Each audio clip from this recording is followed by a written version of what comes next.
iPhone มือ2อยู่ห้าง MN มีรุ่นใดแดมาเบิ่งกันและมีราคาใดแดเบิ่งคลิปนี้ให้จบแต่ละรุ่นเนาะราคาก็แตกต่างกันเด้อ iPhone 11เนาะมีราคาเริ่มต้นเนาะเพียง 3,350,000 กิก iPhone 12เนาะมีราคาเริ่มต้นแม่น 3,850,000 กิก iPhone 13มีราคาเริ่มต้นแม่น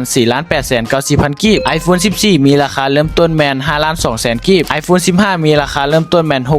6,880,000 กิก iPhone 16เครื่องเดิม0เมกะราคาแม่น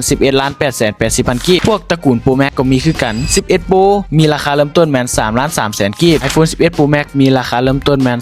3,600,000 กิก iPhone 12 Pro มีราคาเริ่มต้น 4,200,000 กิก iPhone 12 Pro Max มีราคาเริ่มต้นแม่น 4,990,000 กิก iPhone 13 Pro มีราคาเริ่มต้น 6,700,000 กิก iPhone 13 Pro Max มีราคาเริ่มต้น 7,400,000 กิก iPhone 14 Pro มีราคาเริ่มต้นแม่น 7,890,000 กิก iPhone 14 Pro Max มีราคาเริ่มต้นแม่น 8,600,000 กิก iPhone 15 Pro Max มีราคาเริ่มต้นแม่น 10,990,000 กิก iPhone 16 Pro เครื่องเดิม0เมกะขายอยู่ 14,500,000 กิก iPhone 16 Pro Max 0เมกะเครื่องเดิมขายอยู่